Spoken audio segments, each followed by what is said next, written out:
জয় যিশু। ধন্যবাদ। আসুন আজকে আমরা শুরু করি আদি পুস্তক তার প্রথম অধ্যায় থেকে। জগৎ সৃষ্টির বিবরণ। আদিতে ঈশ্বর আকাশমণ্ডল ও পৃথিবীর সৃষ্টি করলেন। পৃথিবীর ঘোর ও শূন্য ছিল এবং অন্ধকার জলধির ওপরে ছিল, আর ঈশ্বরের আত্মা জলের ওপরে অবস্থিত করিতেছিলেন। পরে ঈশ্বর কহিলেন, দীপ্তি হোক, তাহাতে দীপ্তি হইল। তখন ঈশ্বর দীপ্তি উত্তম দেখিলেন, এবং ঈশ্বর অন্ধকার হইতে দীপ্তি পৃথক করিলেন। আর ঈশ্বর দীপ্তির নাম দিবস ও অন্ধকারের নাম রাত্রি রাখিলেন। আর সন্ধ্যা ও প্রাতকালে হইলে প্রথম দিবস হইল। পরে ঈশ্বর কহিলেন, জলের মধ্যে বিতান হোক, ও জলকে দুই ভাগে পৃথক করুক। ঈশ্বর এইরূপে বিতান করিয়া বিতানের ঊর্ধ্বস্থিত জল হইতে বিতানের অধঃস্থিত জল পৃথক করিলেন, তাহাতে সেইরূপ হইল। পরে ঈশ্বর বিতানের নাম আকাশমণ্ডল রাখিলেন। আর সন্ধ্যা ও প্রাতকাল হইলে দ্বিতীয় দিবস হইল। পরে ঈশ্বর কহিলেন, আকাশমণ্ডলের নিচস্থ সমস্ত জল এক স্থানে সংগৃহীত হোক, ও স্থল স্বপ্রকাশ হোক, তাহাতে সেইরূপ হইল। তখন ঈশ্বর স্থলের নাম ভূমি ও জলরাশির নাম সমুদ্র রাখিলেন। আর ঈশ্বর দেখিলেন যে তাহা উত্তম। পরে ঈশ্বর কহিলেন, তুমি তৃণ, বীজোৎপাদক, ঔষধি ও সবীজ স্ব জাতি অনুযায়ী ফলের উৎপাদক ফলবৃক্ষ ভূমির ওপরে উৎপন্ন করুক, তাহাতে সেইরূপ হইল। ফলত ভূমি তৃণ ও স্ব জাতি অনুযায়ী বীজোৎপাদক, ঔষধ ও স্ব জাতি অনুযায়ী সবীজ ফলের উৎপাদক বৃক্ষ উৎপন্ন করিল। আর ঈশ্বর দেখিলেন যে সে সকল উত্তম। আর সন্ধ্যা ও প্রাতকাল হইলে তৃতীয় দিবস হইল। পরে ঈশ্বর কহিলেন, রাত্রি হইতে দিবসকে বিভিন্ন করণার্থে আকাশমণ্ডলের বিতানে জ্যোতির্গণ হোক। সে সমস্ত চিহ্নের জন্য, ঋতুর জন্য এবং দিবসেরও বৎসরের জন্য হোক, এবং পৃথিবীতে দীপ্তি দিবার জন্য দ্বীপ বলিয়া আকাশমণ্ডলের বিতানে থাকুক, তাহাতে সেই রূপ হইল। ফলত ঈশ্বর দিনের উপরে কর্তৃত্ব করিতে এক মহাজ্যোতি ও রাত্রির উপরে কর্তৃত্ব করিতে তদপেক্ষা ক্ষুদ্র এক জ্যোতি, এই দুই বৃহৎ জ্যোতি এবং নক্ষত্রসমূহ নির্মাণ করিলেন।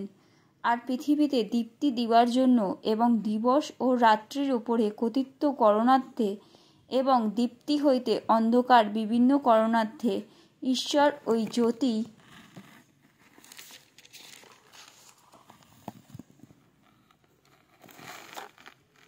সমূহকে আকাশমণ্ডলের বিতানে স্থাপন করিলেন। এবং ঈশ্বর দেখিলেন যে সে সকল উত্তম। আর সন্ধ্যা ও প্রাতকাল হইলে চতুর্থ দিবস হইল। পরে ঈশ্বর কহিলেন, জল নানা জাতির জঙ্গম প্রাণীবর্গে প্রাণীময় হোক, এবং ভূমির ঊর্ধ্বে আকাশমণ্ডলের বিতানে পক্ষীগণ উড়ুক। তখন ঈশ্বর বৃহৎ তিমিগণের ও যে নানা জাতীয় যক্ষম প্রাণীবর্গের জল প্রাণীময় আছে সে সকলের এবং নানা জাতির পক্ষীর সৃষ্টি করিলেন। পরে ঈশ্বর দেখিলেন যে সে সকল উত্তম। আর ঈশ্বর সে সকলকে আশীর্বাদ করিলেন, তোমরা প্রজাবন্ত ও বহু বংশ হও, সমুদ্রের জল পরিপূর্ণ করো, এবং পৃথিবীতে পক্ষীগণের বাহুল্য হোক। আর সন্ধ্যা ও প্রাতকাল হইলে পঞ্চম দিবস হইল। পরে ঈশ্বর কহিলেন, তুমি ভূমি নানা জাতীয় প্রাণীবর্গ অর্থাৎ স্ব জাতি অনুযায়ী গ্রাম্য পশু, সরীসৃপ ও বন্য পশু উৎপন্ন করুক, তাহাতে সেই রূপ হইল।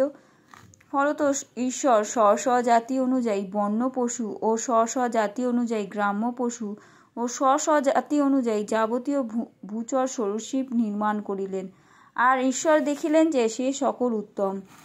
পরে ঈশ্বর কহিলেন, আমরা আমাদের প্রতিমূর্তিতে আমাদের সাদৃশ্যে মনুষ্য নির্মাণ করি, আর তাহারা সমুদ্রের ওপরে, মৎস্যের ওপরে, আকাশের পক্ষীদের ওপরে, পশুগণের ওপরে, সমস্ত পৃথিবীর ওপরে ও ভূমিতে গমনশীল যাবতীয় সরীসৃপের ওপরে কর্তৃত্ব করুক। পরে ঈশ্বর আপনার প্রতিমূর্তিতে মনুষ্যকে সৃষ্টি করিলেন।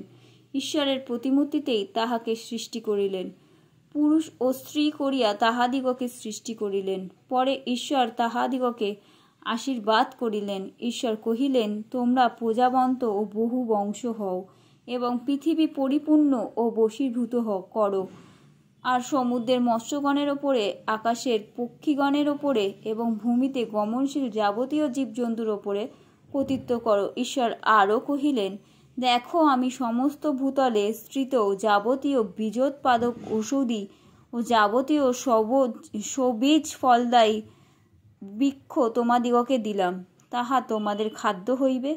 আর ভূচর যাবতীয় পশু ও আকাশের যাবতীয় পক্ষী ও ভূমিতে গমনশীল যাবতীয় কীট, এই সকল প্রাণীর আহারার্থ হরিত ঔষধি সকল দিলাম। তাহাতে সেইরূপ হল। পরে ঈশ্বর আপনার নিমিত্ত বস্তু সকলের প্রতি দৃষ্টি করিলেন, আর দেখো, সে সকলই অতি উত্তম। আর সন্ধ্যা ও প্রাতকাল হইলে ষষ্ঠ দিবস হইল। আমিন। আজকের বাক্য এই পর্যন্ত।